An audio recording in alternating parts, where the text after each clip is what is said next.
Good evening, everybody. I am back once again with another terrifying tale. We are now 3 episodes deep into the channel since its launch, and I would love to hear what you guys are thinking so far of the content that I have created. 3 macabre original tales, all based around common fears, phobias, and nightmares. And this one is no stranger to the premise of nightmares. I'd love to hear in the comments section some fears and phobias you would like me to take on board, or even some premises for future stories. Otherwise, for now, I would like to introduce you to tonight's tale. I'd like to call this one The Pool Rooms.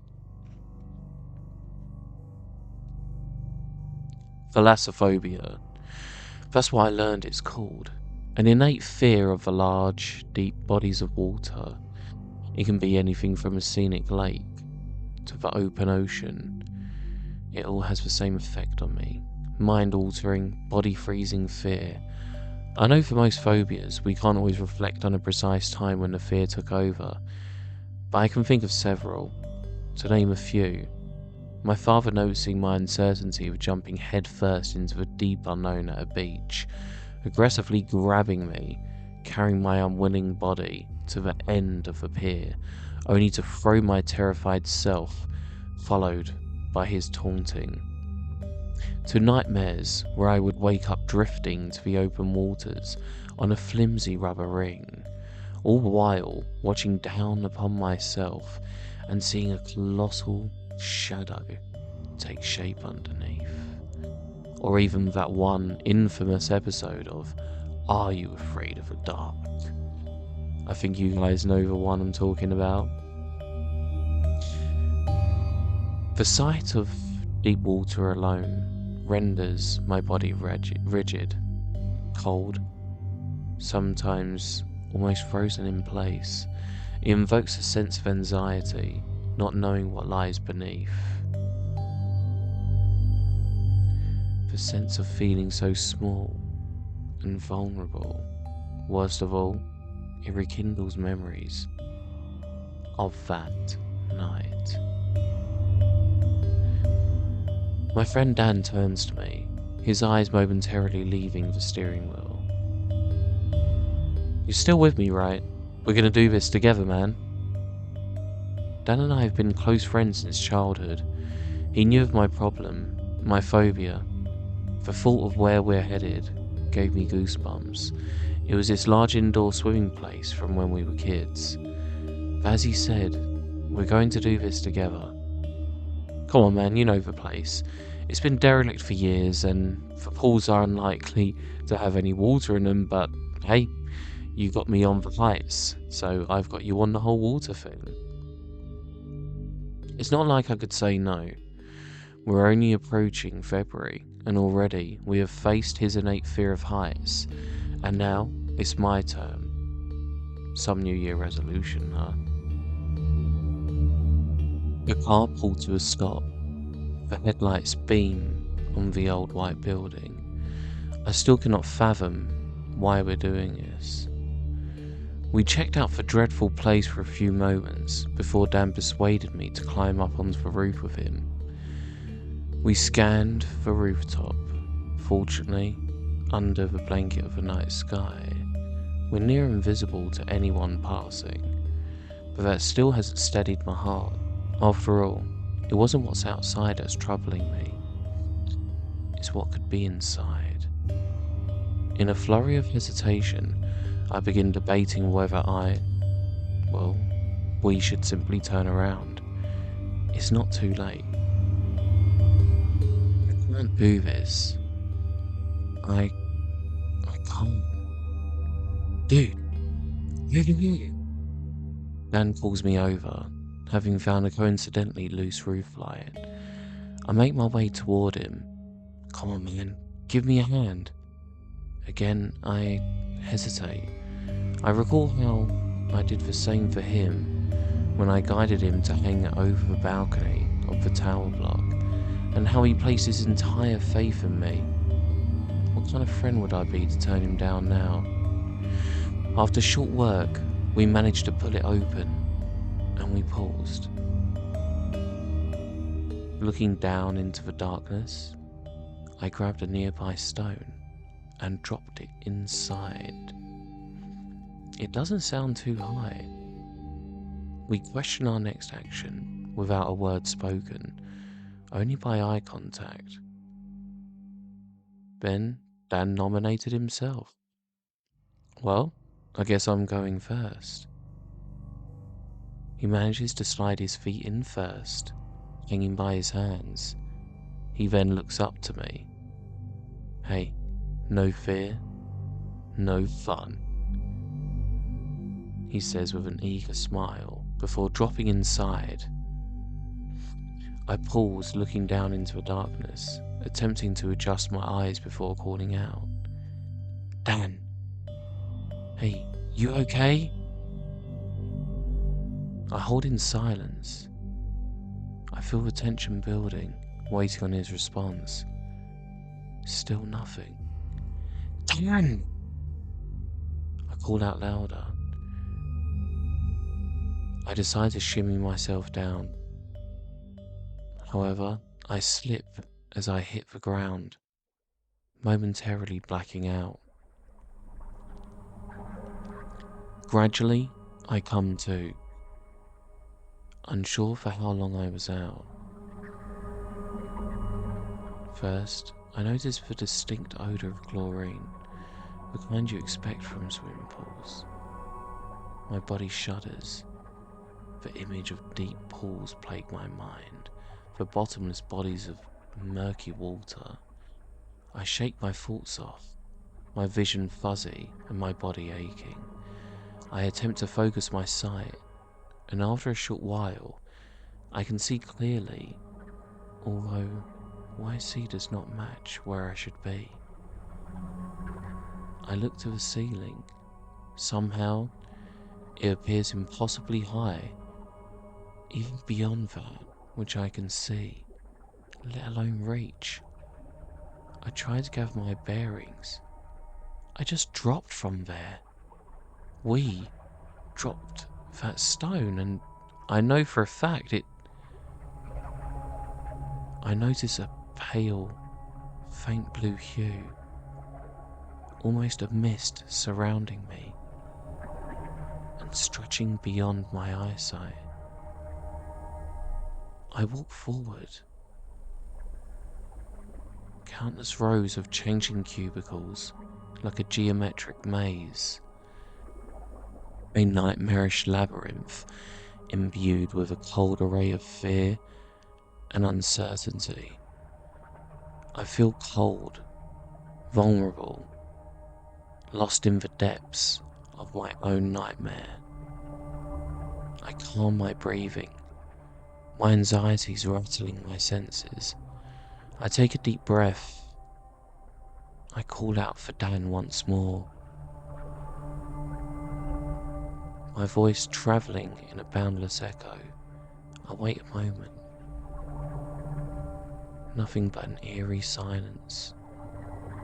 I call him again, and silence once more.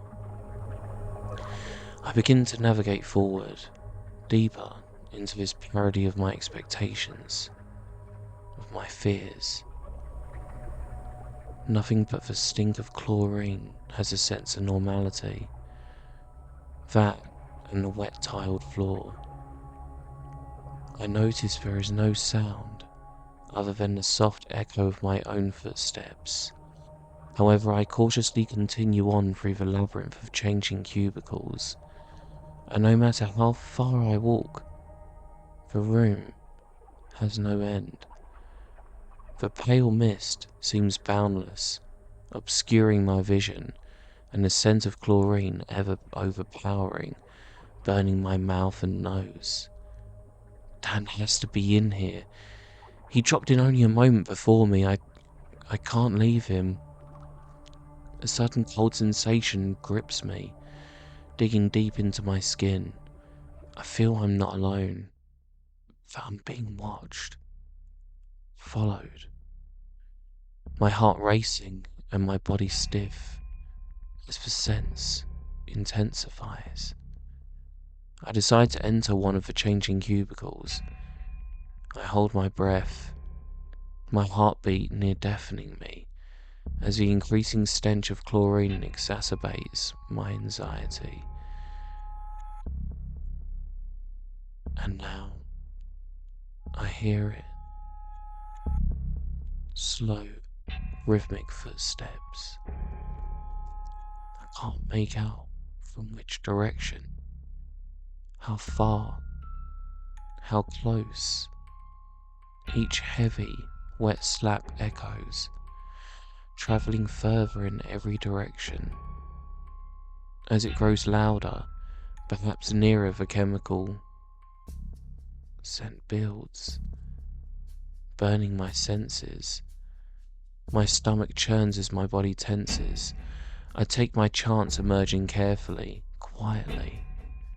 I creep forward, careful not to sound my footsteps. Puddles of murky liquid paint the tiled floor, deeper than before. I look forward, seeing what looks to be the neon hum of a lit sign in the distance. Maybe it's an exit, or maybe it's something else. I press forward with no choice, each step channeling my weight, ensuring whatever it is around doesn't hear me. My heart rushing, pounding. Finally, I can read it. Pause. With an arrow directing is something, and hopefully somewhere leading out of here, or at least away from whatever it is that's in here. In my excitement, I slip. How can I be so stupid? The floor is wet, and now I can hear it. Those wet, bare footsteps, slapping the wet tiles faster and faster. I struggle to my feet and dart forward with all I have in direction of the dreaded pools. The footsteps grow louder, faster, closer, when finally a bright blue hue emerges in front of me, and a large double door. I force myself faster, my heart racing, my breathing sharp and my chest growing tight. I tackle through the heavy double metal doors, and quickly I find a latch at the middle of the doors turning with a loud click. Just as a barrage of bodies slam into it again and again with tremendous force. I crawl backwards, tears dwelling in my eyes, when I fall back into something cold and fleshy. I spin around in a panic when I see it. It's Dan, or at least what's left of him. His body lies limp, fetal-like, his skin wrinkled and wet, pale and so cold. I reach to touch his face, and his eyes open, sore and red. He looks at me and mutters, "Where were you?" I stutter in disbelief, barely able to comprehend what's happened to him. I went in straight after you and you weren't there. I called for you and I kept calling for you. My eyes swelled up with tears. His face drew a painful smile. Well, here I am. Please, just tell me we're getting out of here. I nod enthusiastically, my eyes growing sore. It's the damn chlorine. I thought to myself. The door smashes again. We need to find a way out. He nods to me in agreement as I help him to his feet. His skin is like paper, becoming painfully red by my touch. What the hell is going on? I panic. I look around the room. Again, another long, dark room, every corner filled with shadow. But this one, it's filled with a tremendously deep pool. The water's so dark, so deep, it's nauseating. The stench of chlorine is overpowering. I can feel it scraping into my eyes. I feel almost dizzy. The deep water, the stench. I struggle forward, squinting my eyes to work our way out. There has to be another way. I almost lose my footing when Dan grabs me. Don't go near the pools. The steam from the water intensifies as I try to find my footing. We need to get out of here, please. We used to before. Something grabs at Dan's ankles. His frail body falls forward, hitting the ground with a heavy smack, his body's impact echoing the room. Through the steam, I can see his blood pooling on the tiles. I struggle to reach for him, his slick body slipping out of my grip as something else proceeds to pull him, dragging him into the steam. And with a desperate, disembodied cry, he is silenced with a splash, his body finally submerged. I let out a violent scream, climbing to my feet. I feel for the wall. The floor is becoming... It's receding the further I go. I desperately claw to the wall, making my way blindly forward, when I hear several things emerging out from the pool. The rush of water, the dripping, then the wet slapping of their feet. I cry aloud, making my way faster and faster as I hear their raspy, dry breath. The steam growing denser, obscuring my vision as the chlorine grips my eyes and dries my skin. Suddenly, I hit a wall, claw away searching, when I find something metallic. It's a door. With all my strength, I barge forward, breaking it, pushing it open. When my body hits the cold, dark concrete, the sound of traffic, the stench of car emission, the beeping of traffic lights. I look around, my vision fogged. I turn, seeing the blurred image of the doors, and above it, the old tired sign reading, "The Pool Rooms."